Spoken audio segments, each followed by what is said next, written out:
we know that it will be the best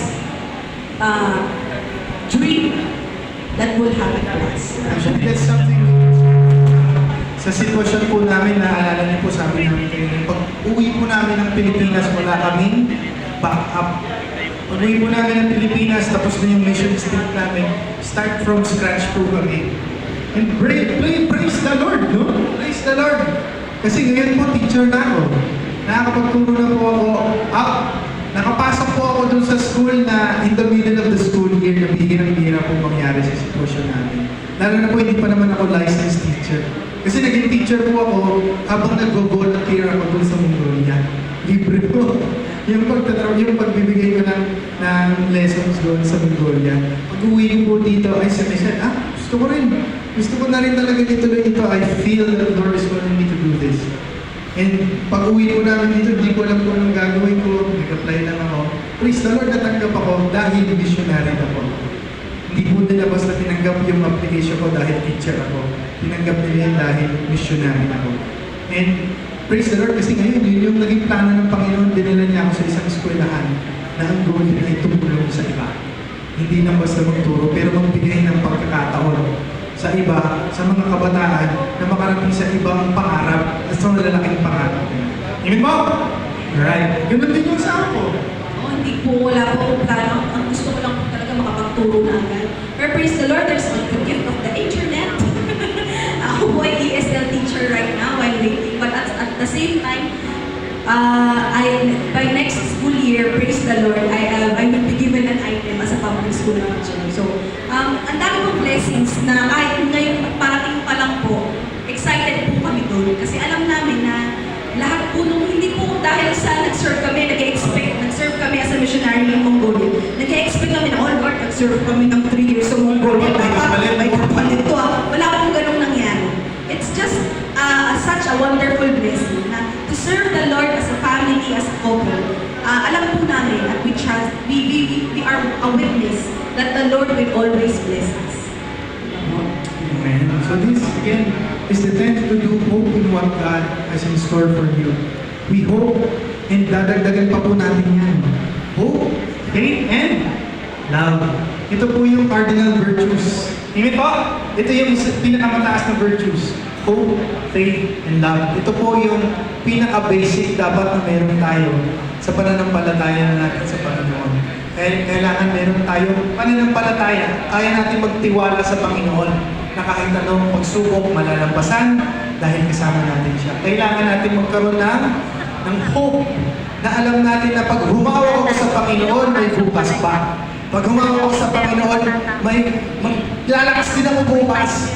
Malalampasan ko ito. And love. Love within ourselves, in our spouse. Love within our family. And of course, that love comes from the Lord. Comes from God. Amen po?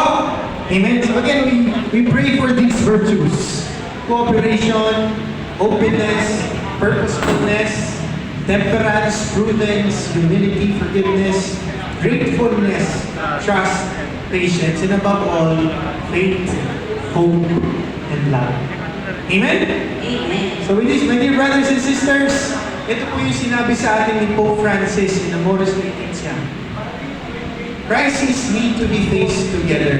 This It is is hard hard. since persons sometimes withdraw in order to avoid saying what they feel. They retreat into a heavy silence. At the times, speaking heart to heart. Communication is an act learned in moments of peace in order to be practiced in moments of difficulty. And unless a couple learns to do this, they will find it harder and harder as time passes. Focus po tayo dun sa nasa gitna. Communication is an act learned in moments of peace in order to be practiced in moments of difficulty. Peaceful po pa kayo ngayon? Peaceful po kayo ngayon? So again, we come to the Lord, we ask the Lord, Lord, ibigay mo naman sa akin itong virtues na ito ngayon. Kasi sa lahat ng pinag-usapan namin, totoo po, meron po talagang tentasyon, meron po talagang problema, may mga baha, may mga sumisingit, may mga problema po talaga sa buhay mag-asawa. But again, Lord, because we came here, because communication is key in our relationship, we we are ready for times and moments of difficulty. Amen po? Amen? Alright. So with this, my dear brothers and sisters, I guess, review muna ulit tayo before we end. Ano po ulit ang ating 10 to-dos? Number 1 po, always communicate. Number 2 po, disagree without being disagreeable. 3 po, focus on the issue. 4, ano nga to? Don't court danger. Anong nasa pag-isipan? Number 5 po, forgive and seek forgiveness. 6, I seek guidance. 7 po, Forgive and seek. Atong sabihin. establishment. Ito ang aking very good students. May notes pa sila. Number 8 po ay, when things don't go your way, remember your wedding day. 9 is, receive the gift of the community. And number 10 po ay, hope in what God has for you. Kaya naman po, bago po tayo matapos, ating pong alalahanin yung, again, you go back to the reasons why you married your husband, your wife. And we go back to that beautiful day, and we hope for those beautiful moments in coming years na alam po natin na pinlala ng Diyos para sa atin. Amen? Amen. Kaya naman po, tayo po tayo lahat at kantahin po natin yung kantang to para sa ating mga asawa. Ganito po yung gagawin natin, ha? Hawak kamay po kayo mag-asawa magkaharap. Okay? Hawak kamay. Face your spouse. Okay, harapan niyo po yung asawa ninyo. Walang hiya-hiya dito, ah. Ganda ng asawa Wala ko. pong titingin sa asawa ng iba. Ganda ng asawa ko. Yan. Eye to eye contact. Kakantayin po natin ito sabay-sabay, ha?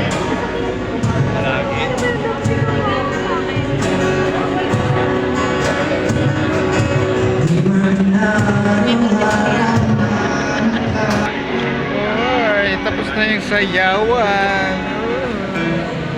Thank you, Brother Dong and Sister Reds. Revelation na po. Ito po yung nagtatago doon sa boses ko. Leo. Kailangan na i-reveal kasi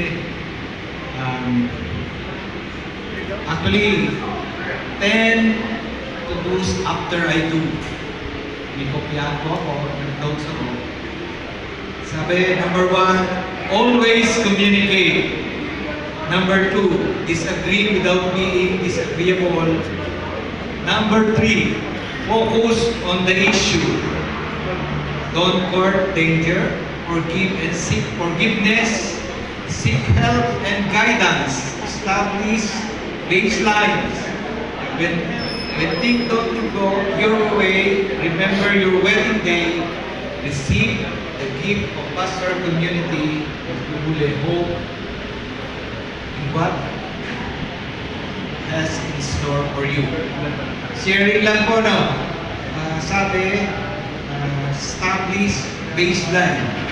Actually, ang baseline po namin ay para dun sa aming dalawang anak. Nung maliliit po sila, dapat ang pipiliin nilang regalo o toy o toys ay dapat ay hanggang 50 pesos lang. So, parang natatandaan ko, pag nagpunta po kami sa mall, pabalik-balik po yung anak namin kasi pwede na to kasi hanggang 50 pesos lang. And ngayon po yung aking anak na 30 years old, na 31, ay parang ang mamahal na ng gift na, ang mamahal na ng toys na nabibili nila. And then sabi, focus on the issue. Ito ay nire-remind ko yung wife ko kasi parang nakaka-relatable sa akin itong lahat na 10 to do's. Kasi sabi, focus on the issue. Kasi meron po kaming issue na isang taon na. Iyon at yung pa rin, Nikki, ang sinasabi mo. Pwede ba kalimutan na?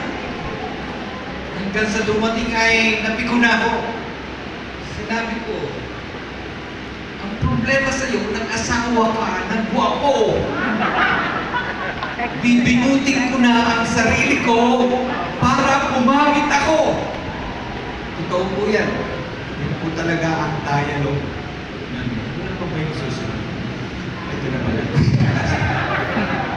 Anyway, dumating na tayo sa pinaka-importanting bahagi ng ating program.